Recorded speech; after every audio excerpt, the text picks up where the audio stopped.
Hello there! What is going on, everyone? Today we are going to be talking about Star Wars, the deck building game. This is a card-based deck building game from Fantasy Flight Games based on the Star Wars Galactic Civil War, a game by Caleb Grace, and it's kind of a bigger box. I'm going to talk about this game. We're going to look at some basic gameplay elements. If you're not familiar with deck building games at all, I'll kind of break that down a little bit. Show you some of the highlights of how the game kind of flows. I'll talk to you about some of the things that I didn't like, and I'll talk to you about some of the things that I did like. I've already done an unboxing of this game, but I thought I've played it enough now that it's time for me to do a full review of this game. So hopefully you guys like what you see here. If you do, I'd love for you to stick around. I talk a lot about Star Wars and Star Wars gaming. I'm doing the 12 Days of Life Day giveaway. So if you are a subscriber and you leave a comment, you're automatically entered to win one of those giveaways that are happening all throughout December. So lots of cool stuff for that. Plus, I'd just love to have you stick around. You can also check links in social media if you want to check out any of our additional social media stuff. It's all down in the video description. We've also got Discord, a Patreon, all kinds of great stuff like that. So if you're interested in any of that, you can check on the links after you're done watching the video. But let me know what you guys think down in the comment section. Let's get to looking at Star Wars, the deck building game. So your starting deck in this game is going to consist of money, shoot firepower, and a kind of a universal card that can be money, firepower, or force. So you've got attack cards, you've got money cards. You're going to start with only 2 attack cards. You're going to start with 1 multi-use card. Now I'm showing you the Imperial versions of these cards, but the Rebels have the same types of cards. They're just going to be themed differently. So instead of an Imperial shuttle, the Rebel deck will start with Alliance shuttles and Rebel troopers. And they have a Temple Guardian as their wild, but functionally they are the same. So every Rebel player starts with the exact same deck of these 10 cards. And the Imperial player is going to start with these 10 cards. You're going to shuffle them all together, and you're going to pull 5 from your deck, and then that will be your hand. That's what you're going to play on this one turn. Of course, I probably won't have all Imperial shuttles, but I can. And so then on my turn, I'll have 5 money. These little credit symbols are money, and I can use those to buy cards from the supply and add a card to my deck, making my deck bigger. This is meant to mimic the sort of drafting or deck building experience that young players might have gotten when they were playing games like Magic the Gathering or Pokemon when they're trying to craft their deck. The building of the deck was a popular and fun experience that eventually morphed its way into its own game type, and thus the deck builder was born. And in that tradition, this is that kind of deck builder. So if this were my hand, I would be able to shoot for 2, and then I'd be able to have 4 money. And you're probably wondering what this card does here with the Force. Let me show you.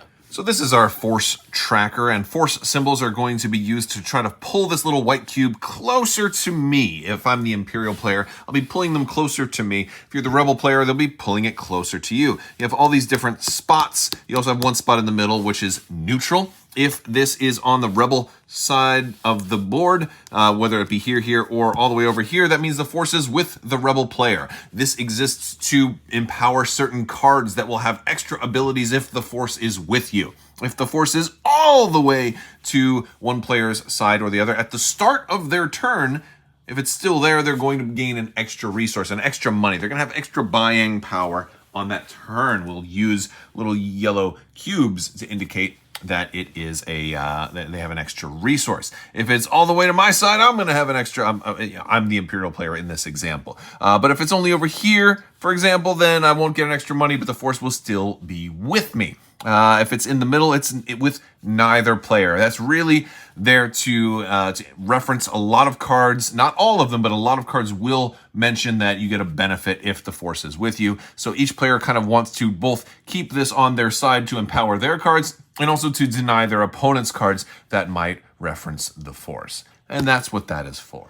The object of the game is to destroy your opponent's bases. You're going to have multiple base cards. Each player will have a starting base with 8 health. The Imperials start at Lothal, and the Rebels start with Dantooine. And we put damage on these bases in the form of these little purple cubes, and different gun symbols can be used to put those damage symbols on there. They do not heal automatically, so if you can only put 2 damage on Lothal, that's fine. I'll just take the 2, and then maybe next turn you can put 2 more, and over time, once I have 8 damage, that base will then be destroyed, and then I will choose another base. And there are lots of different bases to choose from. They all have different special effects when they come out, and it's going to be up to me to choose which one best suits the situation when I want to bring it out. Maybe I'm behind in force, and I want to bring out Mustafar to gain 4 force and pull it back because I have a really powerful combo coming up, or there's different cards that gives you a free Star Destroyer or things like that. And the Rebels have lots of different bases as well from different recognizable places. They have like Hoth and Bespin and Dagobah and Jeddah and Solist, and there's a lot of symmetry between some of the different effects, although they're not all the same. So that's the idea of these. Now there's different base totals that you can play through. I believe like the starting game says to play for 3 bases, but like the advanced game when you play, I think we play 5. So there's and you can tailor this if you want to do a longer game or a shorter game. And there's some certain bases that you don't use in the starting game that you can use in an advanced game. So you can say I'm going to allow all the bases to be used. So that's kind of a score for how high you're going to play. So you have a little bit of flexibility if you want to play 5 bases, or if you want to play more than that and go for a longer game, you can kind of do that too.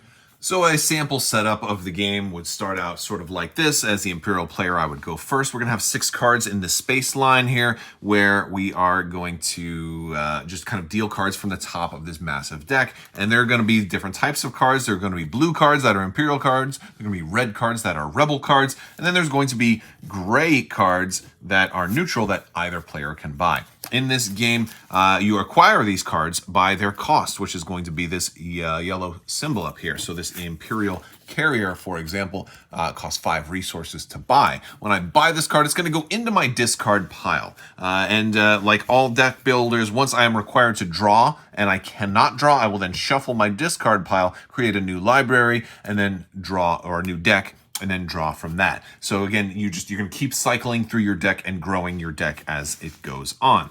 I would then, I'll start my turn. I'll have 5 cards from the top after I shuffle. And of course, they're going to start off with these basic cards that we already looked at, but I'm going to want to buy cards that are going to go into the type of build that I'm going into. And like maybe I want to buy this Imperial Carrier because when I play it, each of my turns, I'm going to get 3 more money. And then it also has a bonus. And it also happens to be a capital ship, which are nice because capital ships are going to be long ways like this as opposed to vertical. Right? And they're going to play, and they're going to stay in play. They're persistent. They don't go into my discard pile when they're done. So I have cards like that. But then I have cards like these AT-AT, which is an expensive card that costs 6. Well, I can't possibly have 6 when I only have 5 cards at a time, but it takes cards like this to give me more than 1 money to be able to do that. This guy has 6 firepower, and he also lets you take a card from your discard pile and put it back into your hand. So he's really cool. That's why he's expensive.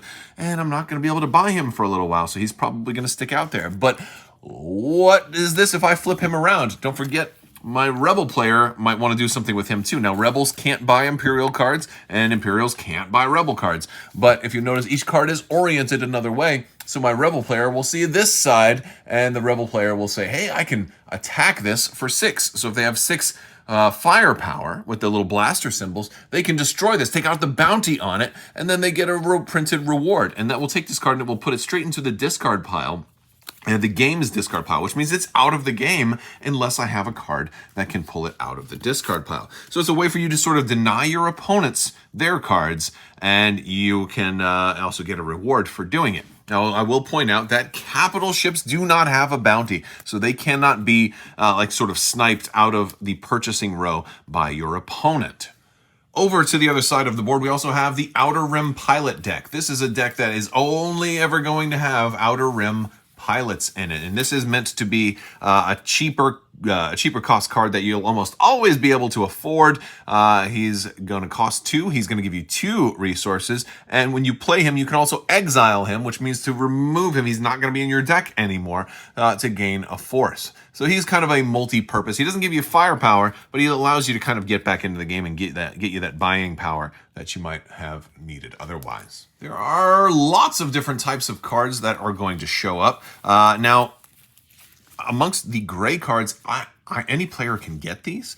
When these come out, they're kind of going to be oriented kind of neutrally, not facing either player. Which means that your capital ships will kind of go this way, and then your characters will go that way. So neither one of them are oriented towards any player directly, but they are eligible to be purchased by both players. So this means that your rebel player can buy rebel cards and gray cards, and maybe they're going to lean a little bit more towards some of the gray cards. Maybe they're going to lean a little bit more towards the rebel cards, but your Imperial player can also buy blue cards or gray cards. And depending on the way the game works, sometimes these can be worth an awful lot. You may have games come out where you see lots of blue cards and then the rebel player has really nothing that they can buy except for the occasional gray card. And then if the Imperial player happens to buy the gray cards because they know the rebel player can't buy the blue cards, then that can really kind of punish the rebel player. What makes it worse is that, at least in the case of something like the TIE Bomber, the rebel player can say, okay, fine, but I'll just blast it out so you can't buy it either.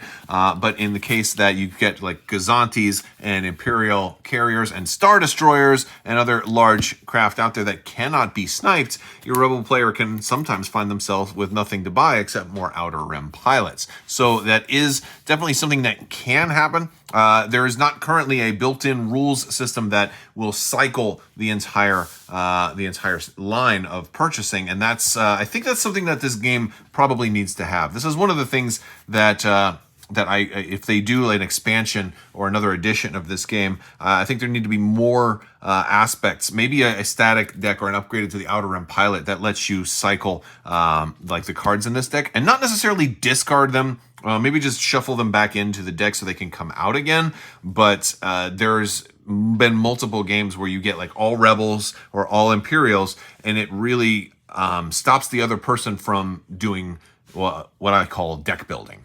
During your turn, you're going to play some cards. You're going to get whatever the printed bonuses are up here. All that firepower, you're going to be able to spend that. If it's firepower that you want to split up, that's going to be fine as long as you're not using it to kind of go bounty on a card over here, because you can't split up bounty. So if I wanted to kill this guy, I'd have to dedicate a straight 2 firepower to it. I wouldn't be able to, if I had, let's say, for example, Darth Vader here, who has 6, I wouldn't be able to spend 2 of his here and put the rest somewhere else. You have to dedicate like Darth Vader to that whole bounty if I was going to do this. So that'd be 4 firepower kind of wasted. But if I'm trying to attack bases and capital ships, then Darth Vader can split up his firepower wherever he wants. And that's where these little purple cubes come in handy, so you don't have to kind of remember what has what damage on it. Another cool thing is that capital ships will go ahead and kind of stand in the way of bases. So here's a good rebel one, for example, the Mon Calamari cruiser. It's got 6 hull or six points, right? It can basically take 6 damage, and that's why they put this as they happen to be this same number here, but it's got 6 value. It's the same color as the damage symbol. That's going to help you remember how many kind of hull value it has. And then this also is going to have the benefit of giving that rebel player an extra 3 firepower on each of their turns that they can also dedicate to attacking the other person's base. Now, only characters or cards from your hand, these type of cards can go bounty hunting, but if you're not bounty hunting and you're just trying to attack bases, you gotta hit the capital ships first. Only once the capital ships are down can you put more damage on the base with a card like that. So that's kind of one of the capital ships. They stick around, they last from turn to turn, they give you extra benefits, and they also protect your base. So they're pretty cool. And it's cool that you have some of the smaller ones that we've looked at, and then you've got the bigger ones like the Star Destroyers and the Mon Calamari cruisers also. But they're also expensive because they cost 7 and 6 resources to purchase them, respectively. So very big ships in here, plus the smaller ships. Now, there are a lot of recognizable and iconic characters that are in here. I'm only going to show you a couple of them. There's plenty more and lots of really cool ones, including characters from Rogue One too. So this game sort of does span a lot of the classic, the classic original trilogy characters and settings and ships, including Rogue One. So again, good crowd pleasers all around. Luke Skywalker, the Millennium Falcon, Chewbacca, General Veers, Princess Leia.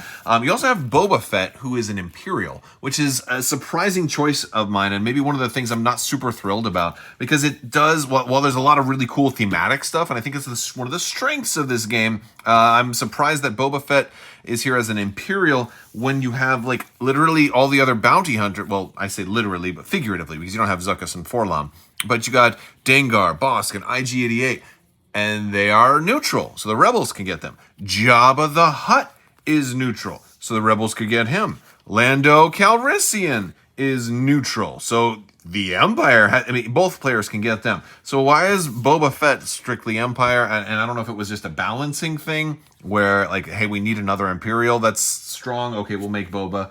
It's whatever. But for the theme, that kind of breaks it. You also have Jabba's sail barge in there, which is pretty cool too. So you've got a lot of really cool things to fit into all your generic stuff too. There's a lot of generic things, again, like TIE bombers and Duros spies and things like that are in there. But you also have these gems that will come out, and these kind of really make the game more entertaining. And I think this is one of the strengths of the game, is having those iconic and recognizable characters show up. So these are really fun, but they also really stink when your opponent snipes one before you can get it. And that happens as some of the rises and falls. When you get Darth Vader as the Empire, it's awesome. When you get Luke Skywalker as a rebel, it's awesome. But when somebody snatches them, or like basically bounty hunts them before you can get them, it's like it's soul crushing if you knew you were going to be able to get them on that next turn. So like that's pretty cool. All right, guys. So that is kind of a roundabout summary of Star Wars: The Deck Building Game. I'm going to give you my final thoughts, but I'm going to touch on some of the things I already talked about. I did not want to like this game initially. I actually play tested this game. So if you pick up a copy, you'll find my name in the credits somewhere on the play testers. But initially, I didn't want to like this game because if you have played a lot of deck builders already, you will notice that it has a lot of similarities to a game called Star Realms. And I thought it was too similar. And I said, well, if I have a choice between Star Wars: The Deck Building Game and Star Realms, I'd rather play Star Realms, because Star Realms has 4 factions just in the base game. Like here's Star Realms right here. Smaller game. It's it's easy. Look at the size difference between these two when they're almost the same game, right? They're not exactly almost the same game, but that was my first impression. And I think a lot of people that I've talked to who have played it have kind of said similar things, like it's very similar to Star Realms. The more I've played it, the more I'm noticing like subtle differences, and it has some things that stand out, and like the different base effects. That's a new thing. The theme is a thing that stands out from Star Realms. So the more I've played it, the more I've come around to enjoy this game. It's not my favorite game of all time, but it has a place. Now, as far as the goods and the bads, I'm going to say the theme is very good for it. The base effects are good for it. The artwork is absolutely spectacular. The artwork is one of the highest marks I can give this game. And a lot of it is artwork that we've seen already in various Fantasy Flight games. So they're reusing a lot of art assets that we've seen already. But that's not necessarily a bad thing, because they have amazing artists. So of course, why wouldn't you want to reuse the art when you've got some of the best art in the world? So like they've made good choices with the art. It is a little bit of an abstract game, because the fact that you can have like IG-88 fire at a Mon Calamari cruiser and possibly be like the blow that takes it down. I'm like, well, I don't think the droids attack capital starships by themselves, at least on foot. So it's a little bit abstract there, but I think that works, because you want to have an excuse to have all the different things you like about Star Wars all at once. Like, this combines my favorite heroes that I might see in Star Wars Legion. It adds my favorite starfighters that I would find in X-Wing, and my favorite capital ships that I'd find in Star Wars Armada. So it's like taking 3 of my favorite games in the world, and taking some of those aspects and those art assets and the imagination of some of those great Star Wars fight scenes, whether they be dog fights, ground fights, or capital ship fights, and putting them all into one game. So as far as theme and art and the imagery and the beauty of it as a card game, it does really, really well. For things that I don't like that it is similar to Star Realms, and so it's like competing for space on my shelf in that regard. And when I talk about space, it's a big box for something that could probably fit in a box this size. So I mean, it has some extra things, that make it, maybe it wouldn't fit in there because it's got these little cubes. So yeah, that's a different thing, that kind of justify having a little bit more space in there. So that's not a big thing for me. But one of the things I really don't like is the limitations. I don't like that the Empire can't not buy Rebel cards. I don't like that the Rebels can't buy Imperial cards. I should be able to, there's a lot of piracy. The Rebels should be able to get a Quasar, and maybe there's a cost for it. Maybe that's something that needs to happen at some point. And I think, I think I said in my unboxing, that's something I think you could homebrew. There should be a way that you can homebrew it, because there's too many times where you'll get capital ships, expensive capital ships that are stuck in that space line, and the Imperial player is not buying them, and they're his, or maybe the Rebel player is not buying them, and they're his or hers, and nobody's buying anything. And there's not a mechanism to flush out the space line. There are some things that will, that will delete cards from it. And of course you can bounty hunt on certain things, but there's a lot of ships you can't bounty hunt. There's a lot of things that can just get stuck and clogged in there. And what it does when that happens is it no longer becomes a deck builder, and it just becomes a deck grower. Where you don't have as many choices because you can't buy across the aisle. Yes, you can buy the gray neutral cards that come out, but there's no guarantee that those are going to come out. You do have a healthy blend of them, but especially if you're playing it multiple times, if it's a thick deck of cards, and if you don't shuffle it meticulously, you're going to get traces of from the last game that you've played. And this is something that I haven't noticed until repeat plays over and over again. You're going to have that game. It's like, oh man, must have been your Imperial cards because we got 14 of them in a row. I guess we didn't shuffle good enough. Now, granted, I'm not blaming the game because I didn't shuffle good enough, but that's just puts an exclamation point on a thing that can already happen in any game of cards when there's random chance. Not only that, but you're filtering it out. Now, maybe the Rebel player has more money and is starts off with good money turns, and that means the Empire player ends up being kind of broke, can't afford to buy the stuff that comes out, and then you just get this stall effect. So I think, with all that being said, the game needs a function to wipe out that space row and, at least shuffle it back into the deck. It needs a cycling mechanism for when things get slow. That can come in a couple of different ways. It could come with a rule. It could come with an expansion that has more cards that kind of cycle those cards out of the middle, or another side deck like the Outer Rim Pilots. Like I said, that would be helpful. Another thing that is in the game that I'm not super crazy about is that this force meter here. It exists and it's another mechanism, but I don't really think it's fun. It's like two cards. They're a little flimsy. It works with some regards, but more often than not, especially when it comes to mid or late game, I could care less if my opponent has an extra resource, so I can just ignore it. There are a couple of high-end cards that, like, if the force is with you, do this extra thing.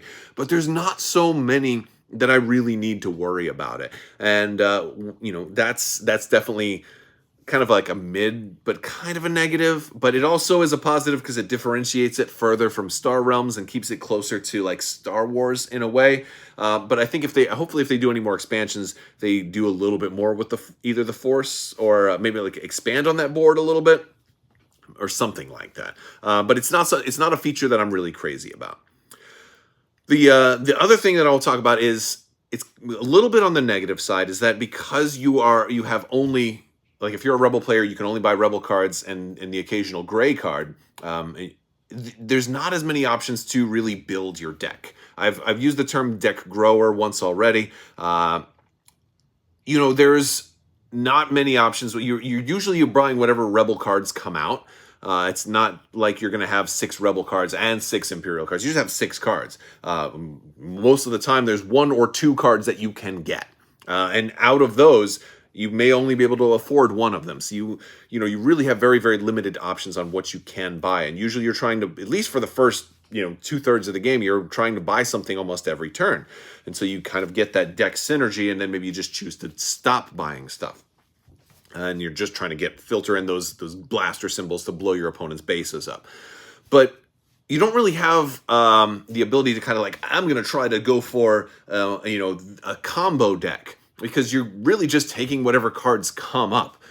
There are some times where you're trying to fine-tune your deck. There are certain cards, most of them are neutral cards, that let you exile cards from your hands to kind of basically filter down your deck. But most of the time when you're doing that, you're just exiling out the starter cards to make your deck consist of only the cards that you bought anyway. So you're not making as many choices as you would make in other deck builders. So that's a good and a bad thing. Mostly bad, but it has a good aspect.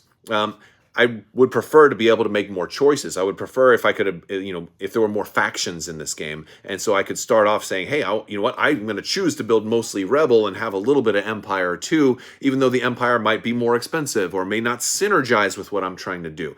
It's one of the reasons I like games like Star Wars Shatterpoint, because I have the option of mixing Darth Maul and Anakin Skywalker together. Even though they might not synergize well with each other, I at least have those options. And I wish I had those options here in this game. And it's just not the way it is. So that's kind of a problem, because it limits your deck building options in a deck building game. And that is never a good thing. But here's why I say it's kind of a good thing.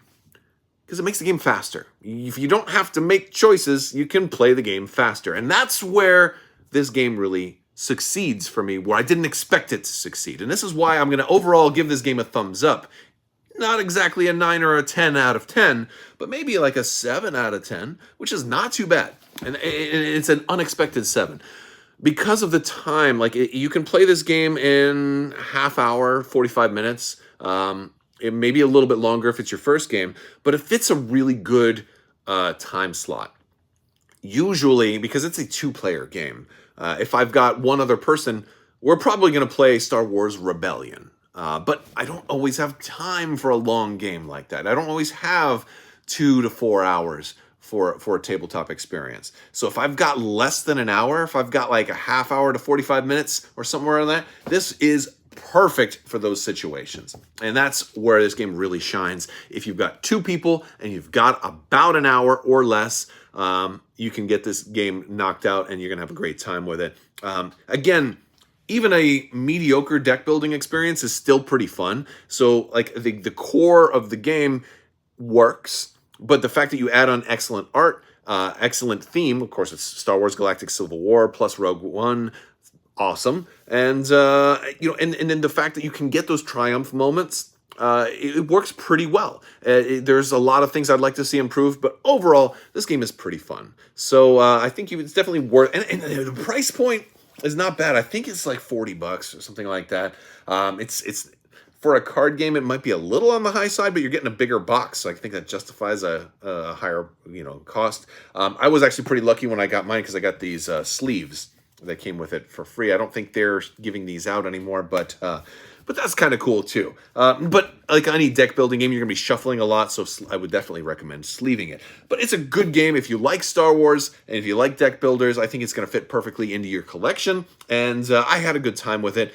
Honestly, didn't want to. I expected this to be a game that I just was gonna play like once or twice and be like, yeah, don't like it. And I found that the more I play it, the more I kind of like it. And even though I still get a little frustrated at that I don't have as many options as I really wish I could have, I also think, hey, maybe there's room for the future for some really cool expansion content for this game to open up some of those choices, even with just Empire stuff. Maybe I'd really like to go with an all-fighter build. Well, I can't do that because I'm probably only going to get 2 or 3 fighters that show up the entire game. So it's not like I'm going to be able to build all fighters. I don't have those options. I have to kind of just take what the random number shuffler gives me. Anyway, I enjoy it.